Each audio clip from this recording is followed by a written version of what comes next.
আজ আমরা দেখব গার্মেন্টসে কিভাবে একটি সাধারণ শাড়ি ধীরে ধীরে সুন্দর এমব্রয়ডারির মাধ্যমে অসাধারণ ডিজাইনের রূপ নেয়। বাইরে থেকে কাজটি যত সহজ মনে হয়, বাস্তবে এর পেছনে থাকে নিখুঁত পরিকল্পনা, প্রযুক্তি আর দক্ষতার সমন্বয়। ভিডিওর শুরুতেই আপনারা দেখতে পাচ্ছেন শাড়িটি বড় একটি মেশিনের ফ্রেমে বসানোর প্রস্তুতি চলছে। এমব্রয়ডারির কাজের সবচেয়ে গুরুত্বপূর্ণ ধাপগুলোর একটি হচ্ছে কাপড়কে সঠিকভাবে সেট করা। কারণ কাপড় ঠিকভাবে সেট না হলে পুরো ডিজাইন বেঁকে যেতে পারে অথবা সেলাই অসমান হয়ে যেতে পারে। এখন লক্ষ্য করুন, কর্মীরা খুব সতর্কতার সাথে শাড়িটি টান করে ফ্রেমের মধ্যে বসাচ্ছেন। চারদিক সমানভাবে টেনে কাপড়কে শক্ত করে আটকানো হচ্ছে। এই কাজটিকে অনেকেই সাধারণ মনে করেন, কিন্তু এখানে সামান্য ভুলও বড় সমস্যা তৈরি করতে পারে। কাপড় যদি কোথাও একটু ঢিলা থাকে, তাহলে মেশিন যখন দ্রুত গতিতে কাজ করবে তখন ডিজাইন নষ্ট হওয়ার সম্ভাবনা থাকে। এখন আপনারা দেখতে পাচ্ছেন ধীরে ধীরে চাপ দিয়ে শাড়িটিকে ফ্রেমের মধ্যে ফিট করা হচ্ছে। এখানে লক্ষ্য করার বিষয় হলো কাপড়ে যেন অতিরিক্ত ভাঁজ না পড়ে এবং পুরো অংশ যেন সমানভাবে টান টান থাকে। কারণ এমব্রয়ডারি মেশিন অত্যন্ত সূক্ষ্মভাবে কাজ করে। কয়েক মিলিমিটারের ভুলও পুরো ডিজাইনের সৌন্দর্য নষ্ট করে দিতে পারে।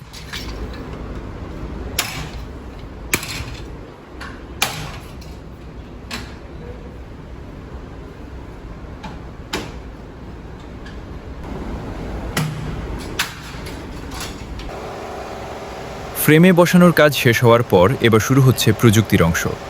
ভিডিওতে আপনারা দেখতে পাচ্ছেন মেশিনের একপাশে একটি ডিসপ্লে বা কন্ট্রোল স্ক্রিন রয়েছে।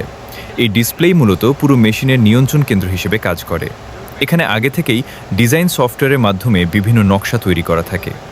ফুল, লতা, পাতা, জ্যামিতিক ডিজাইন কিংবা জটিল কারুকাজ সবকিছুই ডিজিটাল ফাইলে সংরক্ষণ করা হয়। অপারেটর এখন স্ক্রিন থেকে প্রয়োজনীয় ডিজাইন নির্বাচন করবেন।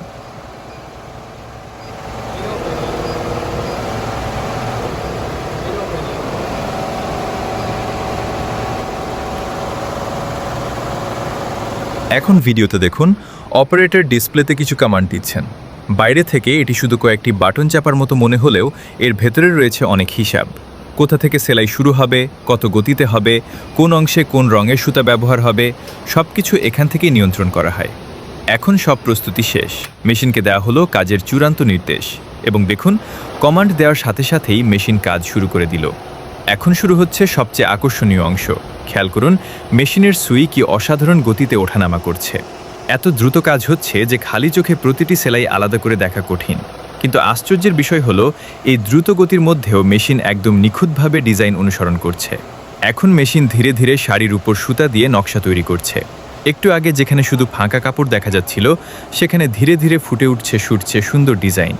এখানে আরেকটি মজার বিষয় হলো, মেশিন নিজে থেকেই নির্ধারিত পথে কাজ করে, অর্থাৎ অপারেটরকে প্রতিটি সেলাই হাতে নিয়ন্ত্রণ করতে হয় না। আগে থেকে দেওয়া ডিজিটাল নির্দেশনা অনুসরণ করেই পুরো কাজ সম্পন্ন হয়।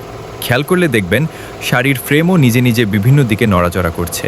কারণ শুধু সুই নয়, কাপড়ের অবস্থানও নির্ভুলভাবে পরিবর্তন করতে হয়, যাতে ডিজাইনের প্রতিটি অংশ সঠিক জায়গায় বসে। এখন ধীরে ধীরে ডিজাইন আরও পরিষ্কার হয়ে উঠছে। ফুলের পাপড়ি, বাঁকানো লাইন, ছোট ছোট কারুকাজ সবকিছু ধাপে ধাপে তৈরি হচ্ছে। একসময় যে কাজ হাতে করতে ঘন্টার পর ঘন্টা লাগতো, এখন আধুনিক প্রযুক্তির কারণে তা অনেক দ্রুত করা সম্ভব হচ্ছে। তবে প্রযুক্তি যত উন্নত হোক, এর পেছনে দক্ষ মানুষের পরিশ্রম এখনও অনেক গুরুত্বপূর্ণ। কারণ মেশিন নিজে সিদ্ধান্ত নেয় না। একজন দক্ষ অপারেটরকে সঠিকভাবে কাপড় বসাতে হয়, ডিজাইন নির্বাচন করতে হয় এবং পুরো কাজ পর্যবেক্ষণ করতে হয়। আপনারা এখন দেখতে পাচ্ছেন হঠাৎ সুতা কেটে যাওয়ার কারণে সেলাই অটোমেটিক বন্ধ হয়ে গেছে। মজার বিষয় হলো, কোথায় সমস্যা হচ্ছে তার সাথে সাথেই ডিসপ্লেতে লেখা ওঠে। ছোট ভাই মোহাম্মদ আমিন খুবই দক্ষ অপারেটর।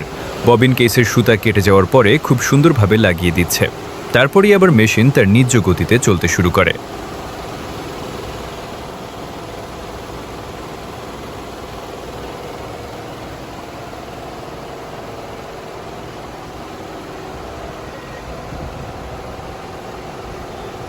আর সত্যি দেখুন, শুরুতে যে সাধারণ শাড়িটি ছিল, এখন সেটি সুন্দর নকশায় একদম নতুন রূপ পেয়েছে।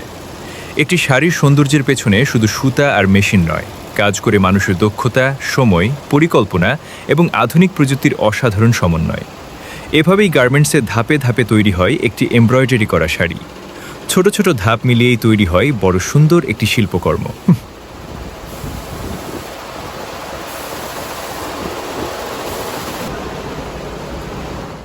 এখন ভিডিও শেষ দিকে আপনারা দেখতে পাচ্ছেন ধীরে ধীরে এমব্রয়ডারির কাজ সম্পূর্ণ হয়ে আসছে। আজ এ পর্যন্তই।